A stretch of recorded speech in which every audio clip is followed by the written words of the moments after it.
every now and then, Jesus shows me something from his life when he was on earth that completely changes my previous perception of him. And this podcast is an experience that is absolutely that. I'm going to share what Jesus showed me just a few weeks ago of what it was like when he was teaching in a pagan city when he was living on earth before his resurrection, before his crucifixion and resurrection. And originally, I had recorded this for the Walk with Jesus community, an online community that I have of other believers. We're all seeking God, and I get to share these experiences. And I just thought this is way too good to keep from the podcast either. So I hope you enjoy this memory of Jesus teaching, because he surprised me. He keeps doing that. And I hope you can take some good things from it like I did. Enjoy.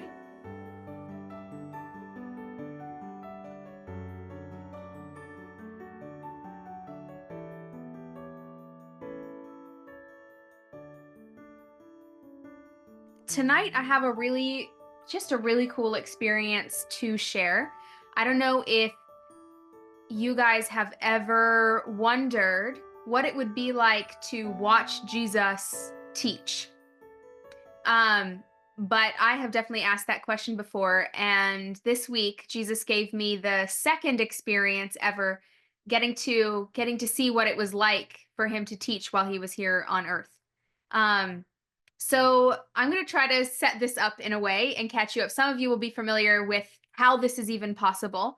And some of you will be hearing this for the first time. But I think we all kind of generally can accept that God lives, he created time, and yet he also lives outside of time, or he has the option to live outside of time.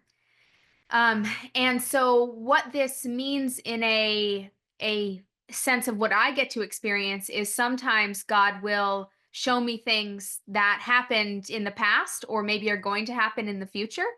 And he'll share it with me in such a way that it's like truly looking at a either a memory, maybe someone else's memory, or in this case, I believe what happened was God allowed my spirit to travel back to that time to get to observe this moment with Jesus. And there were just a lot of really cool revelations in this that I don't know. It's I'm excited to share it. Okay, so can I think I want to make sure I explained it well. Do you guys generally understand what I'm saying when God can show me things that are not strictly in this timeline? Cool. Okay, good. Awesome. Okay, thank you. All right, and I wrote a lot of it down. So I also went back after I got this experience and tried to place it together with where it could be in the Bible. And I think I'm just going to go through it first, okay? So this was, I guess, a couple days ago now. I got an invite from Jesus into heaven, and so Jesus took me up into the throne room, and there was this really beautiful moment where I just got to sort of like lay on the tile in the throne room, and it's very cooling, which is nice because when my head is going too fast, and usually when I get to heaven, I'm like, I could be a lot more relaxed than I am. Even if I'd be relaxed for earth standards, getting to heaven, you're like, oh, I'm carrying too much. So I got this moment where I could just be peaceful. And I remember having my cheek on the tiles. And I just got to lay in, and that cooling effect just seemed to pull any anxiousness or too fast thoughts or worries out of me. And after I got a moment to sort of chill, Jesus invited me to stand up. And at first I thought we were going to head over to his throne and God's throne, but actually instead Jesus pulled me to the hmm, okay. He pulled me to the opposite side of the throne room, and I want you to imagine this. If you happen to be seated on Jesus's throne, and you could see straight out towards the view of earth with that missing fourth wall, that's a gorgeous view. But if you look to the, what is this, the right, all way over, the far right wall actually has a bunch of archways. And these were kind of sort of hidden to me or a little blurry for a long time. They've always been here. But what I now realize is that these are these doorways go to different places in the spiritual world. They go to these different dimensions. They some of them are open to for example, the one is actually a gateway to hell. Not that it's used hardly ever, but it is still there. And that's what Jesus, when his spirit was in hell for the very first time and he defeated everything there, when Jesus unlocked the door of Sheol to allow those righteous to God to actually go up to heaven, they traveled through this tunnel that went from Sheol in hell into the throne room of God. And so that's when I first became familiar with these doorways, and there are different doorways here.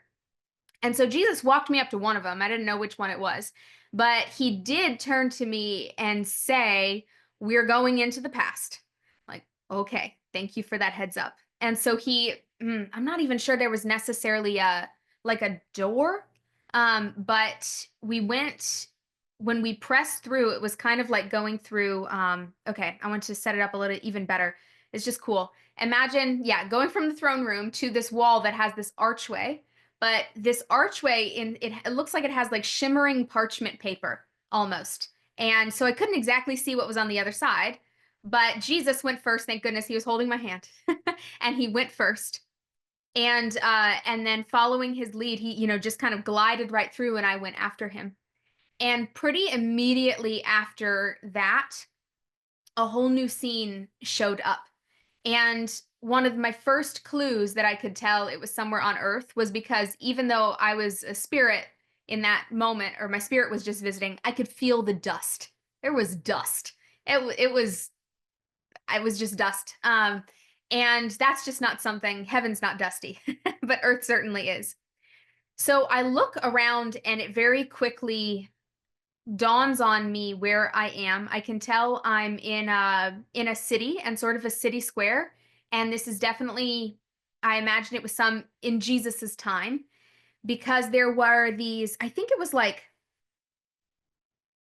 it looked like marble, like rough marble, like the courtyard itself was sort of made of marble, and then right in front of me there was this statue that was like 15 feet high. So it had like a gigantic platform that was 5 feet high.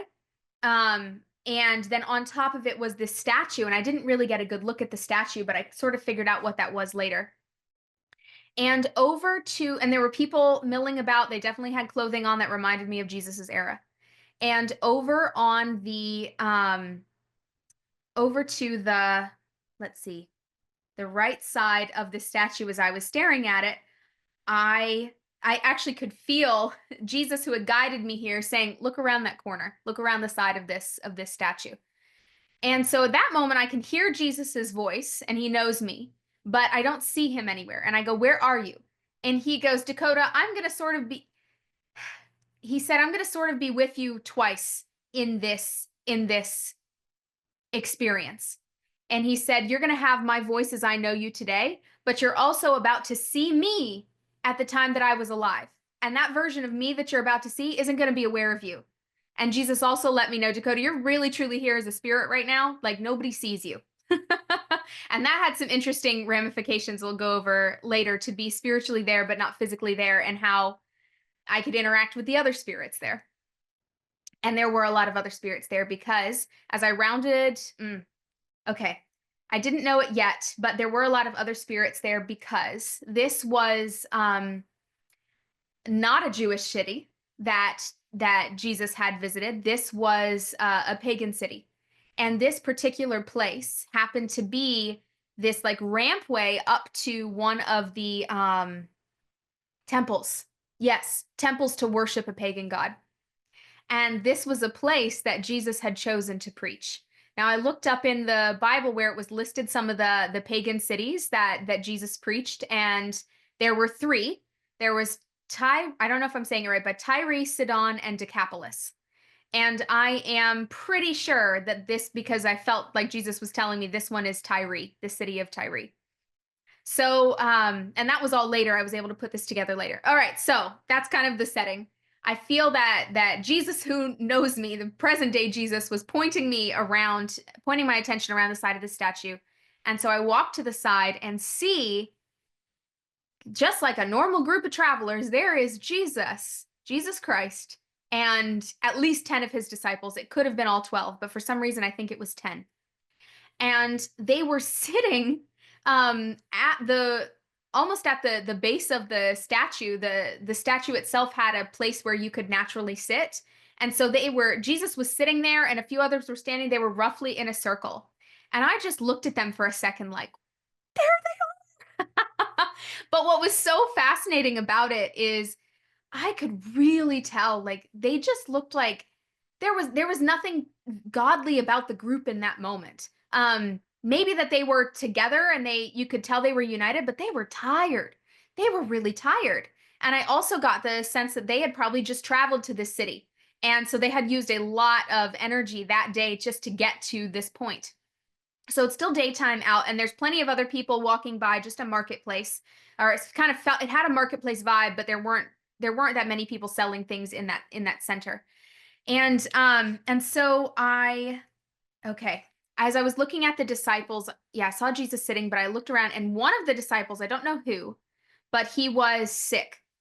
And I thought that was really, really strange. And I later asked the Holy Spirit, why would one of the disciples be sick? You're with Jesus Christ. And what the Holy Spirit revealed to me is it's not like sick. He was dehydrated and extremely tired. So he was feeling pretty sick, but it's a pretty clear just go get some water and rest. And so I watched as this group were sitting there and they were all eating something, or not all of them, but they've had like something really meager, like a really like, I don't know, like a tortilla wrap. It was probably just some unleavened bread. But they had some of this food, they were eating it, they were exhausted. And as I looked at Jesus, I could recognize him, but there were differences to how I know Jesus today. And one of the biggest differences was the Jesus from, before he was in a glorified body. This Jesus had a lot less muscle mass on him. He was just kind of a smaller person. Not that Jesus, as I know him, is like buff or anything, but but this earthly Jesus had a lot less muscle mass. His uh, beard was definitely not trimmed. It was kind of big and a little bit bushy. And I could feel the tiredness. That's something that I've never felt from the Jesus right now that I know. I could feel his tiredness. And I knew that they couldn't see me and they couldn't necessarily sense that I was there. Although I think that the earthly Jesus did sort of sense there was spiritual stuff happening around him. And I'll get into more of that later, but I walked among the group for a second and sat down that didn't know I was there next to Jesus. And that's when I really got a sense of like how different he is and all those things that I just described, different as he was on earth. And I said in my heart, wow, I can't tell that you're the son of God. I can't tell. I know you, but I can't tell in this moment. And I felt like modern day Jesus, still connected to my heart, answered, that's right. In this time, the glory of God was often hidden. As he goes, in the same way that Dakota, the glory of God is hidden in you right now, in your current day. And that resonates with me because even though I'm a Christian, you guys are Christians, we've accepted the Holy Spirit. There are absolutely times in our lives and in my life where it just doesn't necessarily look like God has infused me with his glory. And to see that was in Jesus, and that was almost part of it. Wasn't exactly a problem, but it was certainly a problem for a lot of people to believe who he was, because he's just a man. He's tired. He maybe needed a shower. And that just doesn't seem like a god. And here he is sitting at a temple of a pagan god, who the image of which is glorified in marble for generations, probably. It just doesn't look like there's much of a comparison. That was a really fascinating moment for me. So after everyone had the disciples seemed to have a bite to eat, Jesus then stood And I got really excited because I was like, I'm going to get to watch him teach. And then Jesus lifted his arms out and he made like this circle motion as he was speaking. Now, I didn't get an immediate translation of what he was saying, but within a minute I realized, oh, he's not teaching right now. He's giving the disciples instructions. I was like, okay.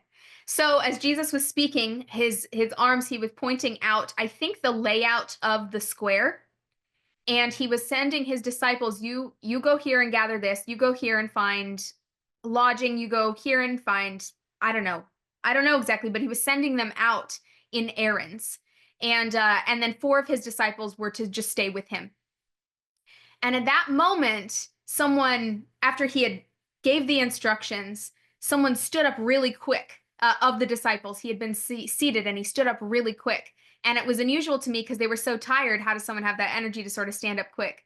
And that's when I'm like, I don't know. The Holy Spirit just gave me the knowledge. Oh, that one's Peter. And here's what was interesting. I don't think I've ever had an interaction with Peter. I don't think I have. And he didn't look the way I thought he was going to look. And so the way he looked was he was shorter than Jesus, and he was shorter than, he was either average of the disciples or shorter. I think he was on the shorter side of the disciples, but he was also, I guess the word I would describe is also pretty stout. Like he was like a thick dude. And just one of those guys that doesn't necessarily need to work out, but just has the muscle mass on him. And so that was kind of how he looked, and he had really, really dark hair, and yeah, really, really, really thick hair. And he was the one like, let's go. And he took three with him. And I just think, a lot of times the only imagery we have in our life for this is our imaginations, or this TV show, The Chosen. I don't know if you guys watch that, but man, I adore that show. And so that's the image I'm comparing, is the actor portraying Peter and what I'm seeing Peter as at the time. And the one thing I will say they got right is the let's go, the leadership part of it. It was definitely part of what Peter was putting out there. When I saw the Peter's build, I also heard Jesus in my heart say, Dakota, we named him the Rock, Peter, and it's more than just he is the foundation of the church. Jesus goes, when you look at him, you kind of think rock. And I thought that was really cute. It just made sense for them at the time. Okay, so yeah, Peter went off with two others, and then only four disciples stayed with Jesus. Jesus was about to sit back down and kind of rest, but all of a sudden, from the marketplace side of things, because there was a marketplace on the outside of the square, this woman walked up to Jesus. She had a head covering on. She was max 20 years old, maybe younger. And she had this covered loaf of bread. And she just very quickly, with a sweet smile, handed it to Jesus and nodded. She said something, very quick sentence. It was some kind of thanks. And she walked away with this like really just beautiful knowing smile. She just walked away. And I understood really quickly what that was about, just in the way that they looked at each other. She knew who he was. She knew that he was the Son of God. She knew that his authority superseded all the other pagan stuff going on behind Jesus, and she was welcoming him with what she had. And I also think that, I don't think she was a Jewish woman herself. She might have been, but I don't think so. I think that Jesus had been preaching, her heart had been touched, and when she saw him, she didn't necessarily want to disturb him, but she wanted to bless him and gave him this bread. And Jesus took the bread, and he unfolded the cloth, or this parchment. I don't know exactly what it was wrapped up in, but it was this really thick bread. It was really dense. It honestly looked a little bit oily, but it had nuts and fruit in it, which is extremely nutritious and way better than what he was just eating with the disciples, which is a skinny little tortilla wafer thing. I'm sure there's a proper word for it. I just don't know it. And so he appreciated it so deeply, and he sat down. She had left. He sat down with this cake essentially in his hands. He put it on his lap, and he lifted his hands to God, and he thanked God for it, and he asked God to consecrate the bread and make it holy. And I know that the Jewish people had to follow a lot of food rules at the time, and I know there were some rules around bread, but I'm not sure exactly which ones. I think him receiving this bread and then praying for it was there was even more meaning behind it because he didn't have to tell her, "I can't eat this," because it's not of Jewish make. He said, "I'm just gonna" he knew the intention in which she gave it, and he blessed it. He asked God to bless it. And I don't know if the bread violated any of the food laws at the time, but he did take a moment and eat of this bread, and he really took it in, and I could see it like, when someone's really hungry and they first take a bite and they just don't even open their eyes because they're just like, wow, that was Jesus for a moment. He really needed that. He really appreciated it. And after he had that moment, he handed some of it out to the disciples that were still with him. That was really, really interesting to me. Okay, so let's see. I told you guys that piece. I have some of this written down, thank goodness, because there's a lot. All right. So after that moment, I could feel Jesus sort of like, uh, and what I mean by Jesus, I mean modern Jesus who was connected to my hurt in that moment, sort of fast forwarding the scene. And so all of a sudden I stayed in the square, my spirit stayed in the square, but within like 3 or 4 seconds, a day had passed. And it was just, oh, there's a little bit of darkness. Oh, there's daytime again. And we essentially go to the next day. Now I'm still in the same, my spirit is still in the same place next to this pagan statue, but Jesus and his group is no longer there. And I feel I'm looking for them, of course, and I feel drawn to this other part of the square. Um, I wish I could probably draw it, but it was almost like this courtyard section had multiple areas. Like, there was this statue, but there was also sort of to the left of the statue. I knew there was like this temple area where people actually went to worship, and and then there was kind of an open area, then this half wall area, then a second sort of courtyard. That part, what I've just described, is all open air, but there was this half wall that separated the courtyard that's closer to the temple from this other courtyard that's further away from the temple. And yet it's still in the same pagan worship area. Anyone walking past from that one courtyard to the other has probably an intention to go worship or pay some kind of homage or respect to the pagan god. So, Jesus and his disciples, I realized, had parked themselves right on the edge of this half wall. And so they were just behind the wall. So there was that half wall separating them from the courtyard that led to the temple. And I think this is important because Jesus was like, he was out of the pagan god territory, but just barely. And he was speaking to absolutely everybody that would pass through right there. And this was really exciting where I got to see him preach. The way they had it set up is very, very small crowd of less than 20 people at first. And most of them were the disciples. And as Jesus stood in front of them, the disciples they sat down. And they had done this, they had learned how to do this over time to invite a crowd. And it's kind of like if you see people sitting down, like you think, oh, that's what we do here. And if you see people sitting down, you also get the idea of like, this is not just a passing thing. You can really settle in and listen and learn something here like those other people are. So a bunch of the disciples had sat in front of Jesus and he began to preach. And I could tell he had gotten a good night's sleep in and kind of cleaned up a little bit because he did have more energy than the day before. And as I listened, now as I was going through this experience, I hadn't yet figured out that there was a pagan temple right over there. It seems really obvious now, but it wasn't to me at that time. And so as I was listening to Jesus's message, I realized, I'm like, Holy Spirit translation, kick in for me. I don't want to miss this. And honestly, because I was like, I don't want to miss it, I think I missed some of it. I was too intense, too excited about it. But the Holy Spirit, I felt, did kind of help me translate what was being said. And so I realized Jesus was condemning pagan practices. And so I heard him say loudly, so it really did reach across this square, you prefer many small gods and rejected the Father. The influence of these pagan gods is quick and fleeting, but God's plans last forever. The true God's plans last forever. He spoke like that for a couple minutes and he was gathering people, and it's just the conviction. I also realized that he wasn't preaching from the Hebrew Bible or any of those books, and I realized because the people here didn't care that much about those books. There was a different audience. And so he was speaking against their practices of pagan gods. At that point, the crowd had grown to maybe about 30 people, 25 people, half standing, half seated. And there was a woman, a different woman than the day before. But he called, wait, was it? It was a different woman than the day before. But he called her up because she was holding something in her hands.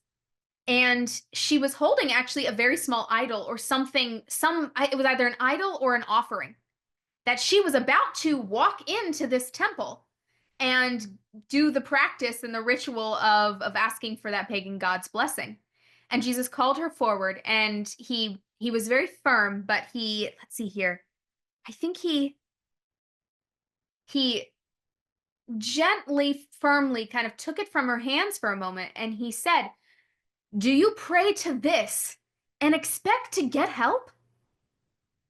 And she had this really sweet smile on her face, and she just kind of went, and because she was so, I think Jesus could tell in that moment, wow, this woman's heart is actually open. She was sort of following just a habit. This is just what you do. Like, maybe it'll work. Maybe you won't get cursed. I don't know if it works. We just kind of do it. And I got to say, as I describe it, that is often how a lot of people approach Christian prayer too. It's like, I don't know, we just go do it. I just hope it works. But it's just the tradition, and it doesn't go much deeper than that.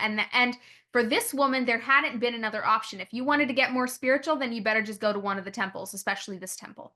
So when she heard someone else preaching a different message, her heart was actually ready, but no one would have known that from her actions.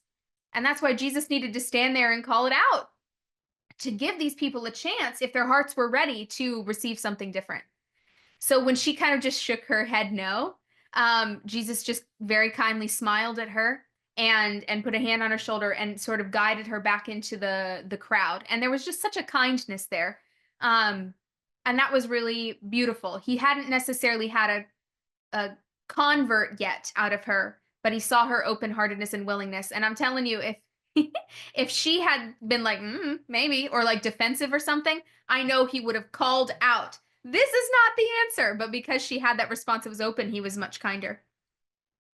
Okay. So yeah, he motioned her to go back. And then he spoke to the crowd again, and he says, I tell you, you won't be helped by these small gods, but I provide the way unto life, real life. Oh, so again, it was so cool to hear his conviction. Another thing that was really interesting about him as he preached, I've seen him like this one in the one other time I got to listen to him while he was on Earth. Um, I shared that experience last year, so it's in the video library archive from a long time back, probably about a year ago. But there's not a lot of, in a weird way, there wasn't a lot of warmth in his preaching straight to the crowd. There was a whole lot of conflict. There is a whole lot of, you're doing it wrong. You are wrong. I am speaking truth. And he said it with such conviction that you didn't need to be logically convinced. You could just feel it. Like, wow, this man is so convinced that I am wrong. He is out here and he is saying that. I feel like I want to listen. And I think that was Jesus's preaching style a lot of times, is he would throw out the truth, but he knew it was controversial. He knew his audience. He is directly speaking against pagan practices and pagan gods in front of the pagan temple. And and it's going out towards everybody. I think I'm starting to understand that when he was doing this sort of crowd preaching, he used the controversy to get attention and to get the message out faster. And I don't know, that's sort of interesting for me. I'm not necessarily sure I need that as, because I talk a lot about Jesus, and we all at some point want to share about our faith with others. And that's just what happens when you're a Christian. You're so excited and you want to share with others. And in this day and age, controversy is something that I think it's been hard for a lot of people throughout all time, but especially religious controversy is something that it's hard to look at someone of another faith and be like, you're doing it wrong. It's hard. I think it's hard. And there's another element too where, there's just been so much violence over religion in our past that nobody wants to incite that again, or rudeness, or like shut someone else down. And I think that's what, at least in my experience, in the past, when I've held back before, or just haven't gone into spoken about something as controversial as what I believe is the truth. It's because I don't want to, I don't know, ostracize someone, or put someone out. I really want to bring people in. And yet when I see Jesus teaching, oh, that was not his priority. He straight put it out there, and people were going to respond. He was shouting it out. And when people responded to him kindly, like that woman who just smiled at him and agreed with his message, the kindness, that softness came out. But for the crowd, oh, he was controversial. Um, he was, and I also know I've asked Jesus this before, like, why did you preach this way? And Jesus said to me, Dakota, you have to understand, I didn't have much time. He goes, I didn't have time to build the relationship in everywhere I went. He goes, I had 3 years to get this message out. From the time Jesus's ministry started to the time of his death, then resurrection, and then ascension, it was about 3 years. People, that it's not a lot of time. So he had to just get it out there, let the pieces fall as they may, among people's hearts, and then let his followers kind of do the rest. So I don't know. There's just a lot to chew on in that, to see Jesus's preaching style when he was here on earth. Okay, so he was condemning these pagan practices. All right, and then he said, yeah, I tell you, you won't be helped by these small gods, but I provide the way unto life, real life. So at this moment in the spiritual world, I could feel something happening. And it was interesting to be a spirit myself, but my senses of discernment were still absolutely at play, and somehow I could still see in a sense of the physical world that Jesus was in, but also the spiritual world that Jesus could sense very well. I don't think he, well, I don't think he saw in the spirit the same way that I was in that moment, but also he was focused on the crowd. I'm also not sure Jesus needed to see in the spirit except when God gave him a vision, because I don't know, his discernment, it was just so good. Maybe they didn't even differentiate between, oh, you're seeing in the spirit or not. I think he just was using all the gifts whenever the Father said, use this one, or do this, or go here. But I could tell that Jesus wasn't looking in the spirit at that moment, but I could see what was happening in the spiritual world. And as Jesus was speaking more, there were truly demons, kind of big ones, that were starting to lumber out from the temple area. And a couple of them, like, peeked over this half wall that he was preaching behind, or like peeked around it. And it was so fascinating to see these demons respond, because they actually didn't do anything. They just sulked. They just moved slow. They kind of became mopey. They didn't like it, but they couldn't say anything. They couldn't say a darn thing, because that was the king of the universe, and they knew it. And man, I just love seeing his power, to the point that Jesus wasn't paying attention to whatever demons were lurking around. That wasn't important. He was after the people's souls, their hearts, the truth, getting the message to them. Demons were so beyond.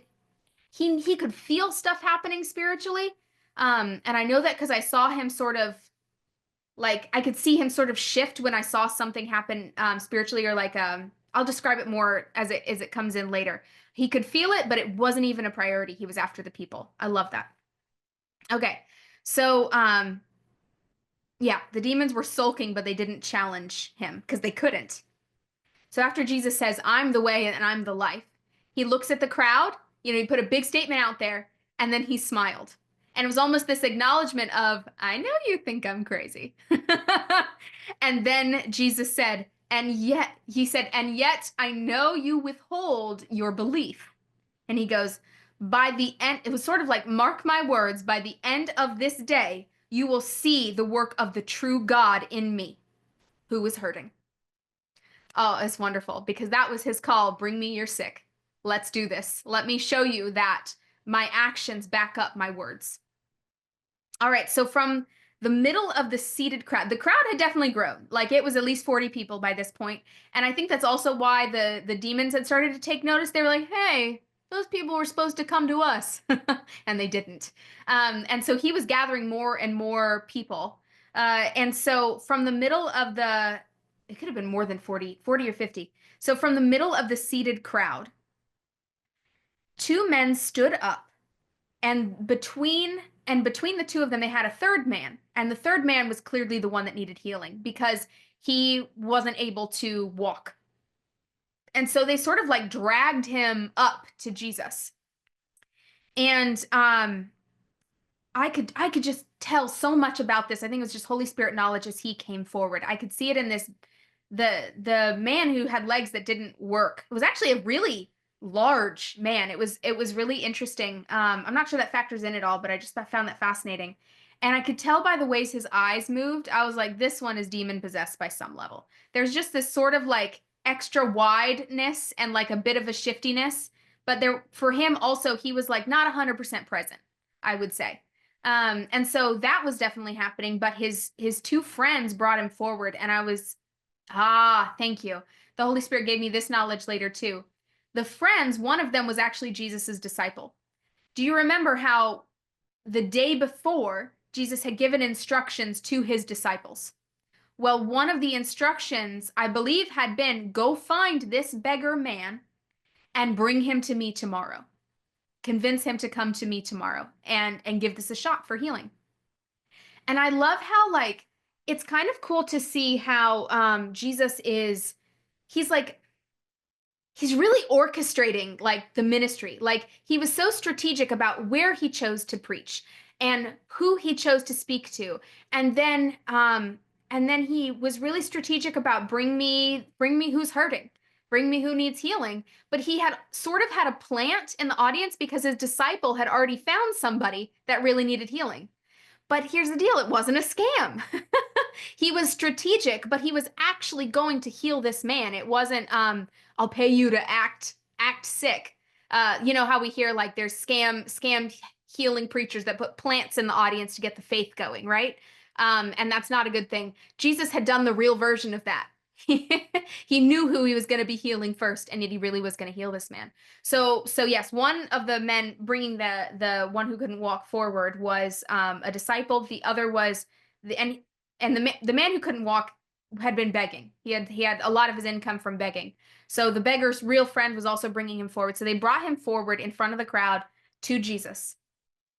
And it was interesting because I noticed this man's legs were technically working, but I could tell it was painful to walk and put weight on them. So as he was coming forward, he was like a little bit like trying to get a foot underneath him, but not putting full pressure on it, really leaning on the two men beside him. Okay, so I could also tell that the beggar himself, he wasn't really sure this is going to work. You know, at a minimum, he was going to get a lot of attention and sympathy because he's going to attempt to be healed, and then people might feel bad for him, and then maybe he'd be able to collect some more money. Like, and it's not like he had previous appointments. So when someone says like, hey, I want you to meet someone, and he says he's going to heal you, it's like, okay, sure, whatever. What do I have to lose? Not really believing himself. But the friend of this man believed, and obviously the disciple believed, and this man believed enough to give it a try. The beggar believed enough to give it a try. So they come to the front of the crowd, and Jesus puts his hands on this man's shoulders. And Jesus then, I think he tips his head up for a moment. He prays gratitude and an acknowledgement of God. And I think it was like, yes, it was like speaking to God, but it was also saying it loud so everyone could hear, thank you, God, for sort of like the authority you've given me. I think something like that. Rough translation, but something like that. So people could hear like, wow, okay, I can see he acknowledged a God, and then he's going to do something. And Jesus said, "Be healed, walk." And as he said it, suddenly tumors started dropping off of this man's legs. Tumors I had not seen before. They were like golf ball sized, and there were like 10 of them. Some were even a little bigger than that. And this man had a tunic that went down to below his knees. And I'm telling you guys, I'm not gonna lie, it was gross. It was gross to see suddenly tumors just hit the deck. Nasty. Um, but I realized that, so from where they had fallen, I could tell, like, I think a lot of these were actually around the groin area.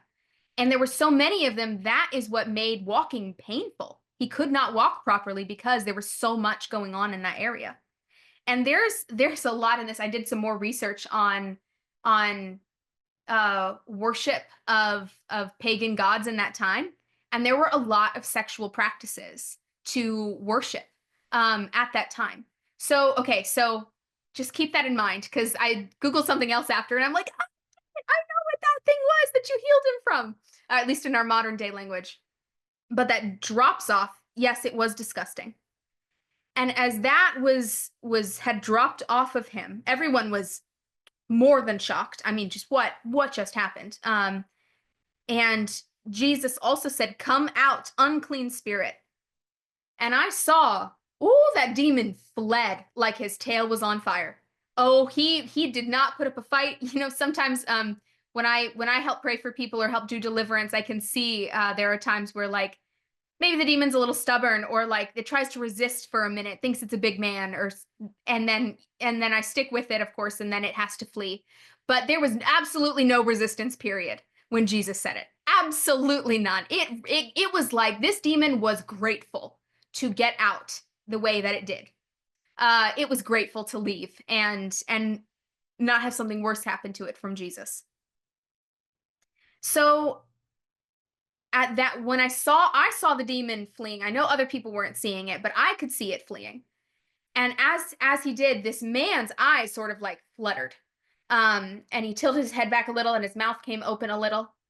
And when he opened his eyes, his pupils had gone from pinpricks to normal sized. And that was another thing that I guess I recognized that made it. I knew he was even before Jesus said unclean spirit, I knew he was demonically possessed, because yeah, his pupils were at a strange size. They were too small.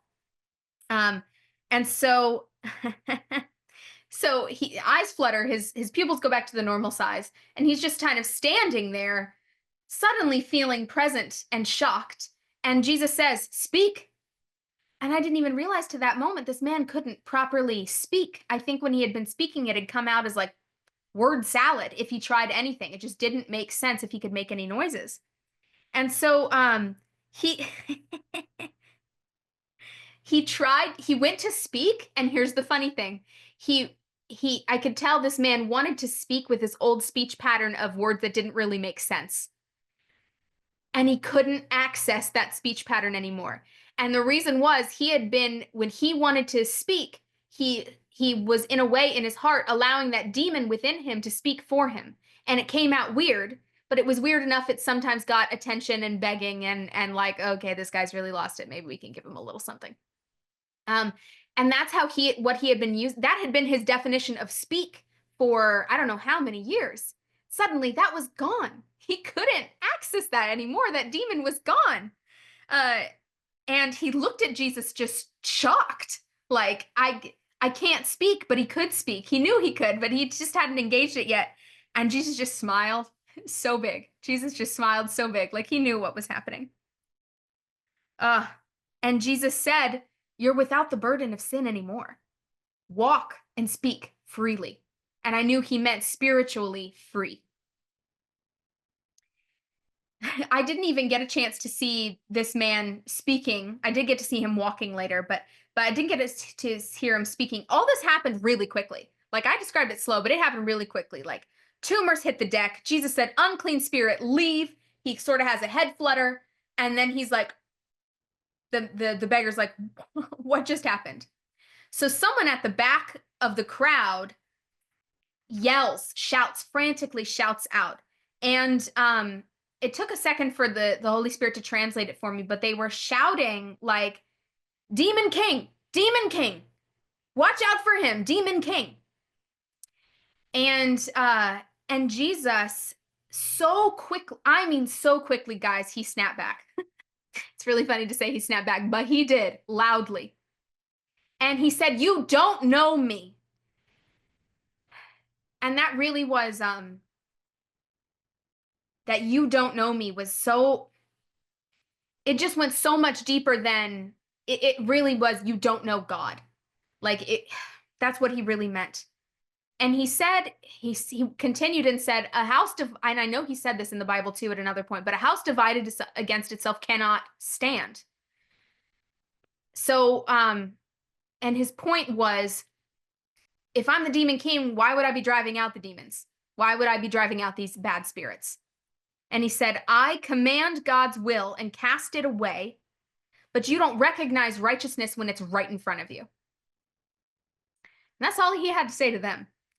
And it's also interesting to see Jesus. I mean, man, he comes back at people with fire. Like, I don't know, I'm not saying I need to change kind of how I speak to people, but it's so different than how I spread Jesus's message, because I come with like such compassion. Jesus also had compassion, but when people were responding with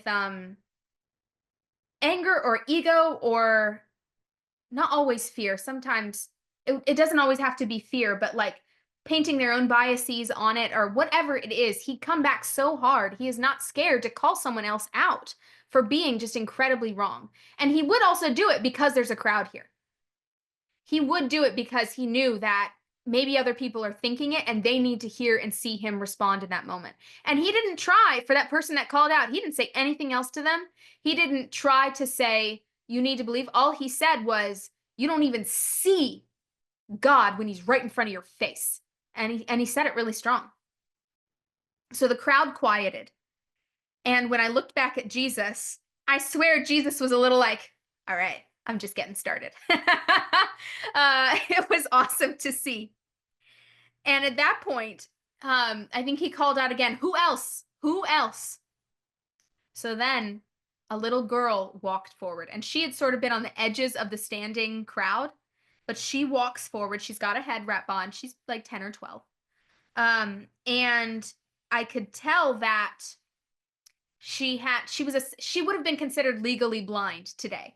Like, she could make out roughly their shapes here, so she could kind of walk around the people that were seated, but she did brush against them a little too close. And one of her eyes was sort of just hazy, and the other eye was also hazy, but it also had like this scar over it. And as I'm thinking back, I'm like, there must have been some kind of pagan practice, or maybe some like witch doctor of the time said, hey, to heal the blindness, you got to cut the eye. I don't know. But it seemed, but the reason it's that way is because later her mother stepped forward and her mother had the same thing over her eye. Okay, so the little girl came forward, and she had very interesting eyes. And Jesus prayed for her. Again, I think, he bent down and he put both hands on her shoulders, and he prayed sort of quietly. And I could see, as, within, like, she blinked 3 times, and in the 3 blinks, the hazy eye was suddenly clear. And whoa, she was so excited and just kind of blown back. Like, could you imagine like seeing anything things are hazy, and then your vision clears, you blink, and then there's Jesus's face right in front of you. Whoa. But the interesting thing was the scar was still over her eye, and her second eye was still not healed, not fully healed. Like, the haziness was gone, but somehow that scar, the effects of that scar was still there. So at that point, Jesus, he wasn't bothered at all. And he looked and he goes, call forward your mother. Where is your mother? And so at that moment, mom came forward, and she sort of had a hunched back. She was truly trying to be as small as possible. I think that at some point, this woman had, I think, been in service to the pagan temple, somehow, like, really involved. And I think when she had become sick, because her eyes were also affected, or somehow with her daughter, she was sort of, either she couldn't work anymore, or she was sort of discarded as not good enough anymore. And so she had served this pagan god and was discarded because of her physical traits that weren't perfect anymore. And then something had also been passed on to her daughter. And so both of them had just been discarded. And so that's why she was here and listening, because well, she'd already tried the other god and there's no other hope for her in that other god. So maybe she's going to listen to this guy who says he's God and says he knows God. But she felt really bad because when Jesus had been condemning all the pagan practices, that was her. Like she was still honoring the temple a bit, and trying to go and like still give homage or whatever. And so she felt really small, and she was like, "I'll just send my daughter forward because like he'll be nicer to a kid than he will be to me." But Jesus called her forward. They both had nearly identical scars on over their brow and eye. And she was scared. She was scared of Jesus for these reasons, but she was hopeful. And yes, and Jesus, he had one hand on the daughter, still on the daughter's shoulder. I think even before he touched the woman's shoulder, like he had his hand in the air, just like with this much space between the woman's shoulder. And he said something so quick, essentially of see, or you can see, or be healed, or something like that. And instantly they both were healed. And but there was another ailment that I didn't even realize was there. This woman started coughing immediately after, as he said that, started coughing. And all of a sudden she coughed up a tumor, another tumor. And it came out again, disgusting. And I see this and I'm like, I'm so glad she got healed. That's great. I didn't focus so much on the grossness, but when she's healed. But I asked Jesus in my heart, the Jesus I connect to and can talk to in that moment. And I was like, another tumor? And Jesus said there were a lot of tumors in that area at this time. It's just a lot of people were afflicted by them. Okay, so uh, I'll fast forward a little bit in this vision. After I got back from this vision, was writing it all down, I was like, what is this? And I thought there is one virus we have today that will cause tumors, and certainly in the groin area, and it's HPV. So I looked up the history of HPV. Turns out it was quite prominent in the time of Jesus. It had been around for 4 centuries and it attacks the groin. But turns out HPV can also cause throat cancer, and that's what this woman was suffering from. So both this man and this woman had been suffering from the same virus, and I really believe it was spread by the practices of that pagan temple, and both of them were involved in it. Um. Oh, anyway, that was really interesting to me. And so they were both healed. The mom and daughter were healed. I think mom still had like a scar, but it wasn't like scabbed, or it wasn't angry anymore. There was still a scar, but it was healed. And so and they both had their sight and it wasn't painful anymore. Oh, it was fantastic. At that moment, like everyone's like getting really excited. They've seen 3 people healed at this point. The crowd is growing. And then Jesus, as these two like just step back, the little girl is just like I don't think she's ever really had good vision ever. The mom had good vision at some point, but lost it. And so mom's excited, but the little girl's just like, it was really amazing. And so mom took the little girl by the shoulders and they're both so happy, but she tugged her daughter back because Jesus put up his hands and he goes, "Who else? Come to me. Let's go." Or that was his energy. Oh, it was fantastic. So as people are genuinely getting excited now, like they're like, I could see even on the edges of the crowd, people were jumping up, running away, not because they were scared of Jesus, but because they were like, I've got a friend who needs this right now. And so they were running to go grab their loved ones to bring them back to Jesus. Oh, it was going to be awesome.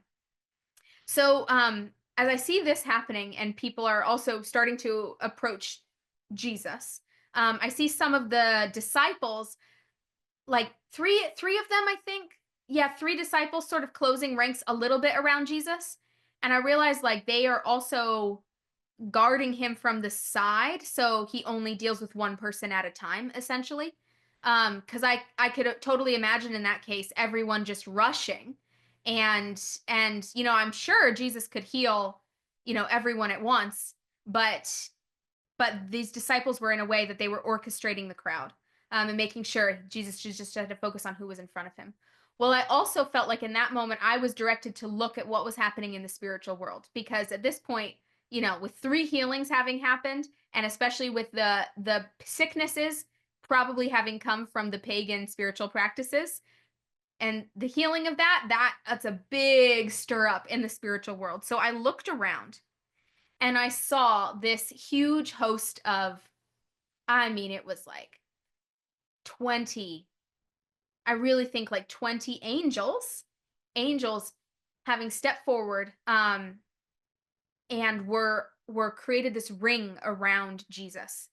They were so Each one was so uniform, so strong, just God's glory, just like yellow gold glory just pouring off of them. And I could see that not only were the physical disciples standing there, but so were the angels. And I realized, I think I can't remember where the verses are. It might have been when, yeah, I think when, huh, Satan was tempting Jesus in the desert. Satan had some really interesting temptations apparently. And one was either tell your angels to step in and save you if you like jump off this cliff or something, or jump off this roof. I'm not totally sure, but it was something like Satan was saying, like, remove your angel guard or direct your angel guard. And I realized in that moment, seeing that guard of angels, that it was so necessary for for there to be um for there to be when Jesus went on the cross, those angels truly would have had to step back for people to come in and harm him.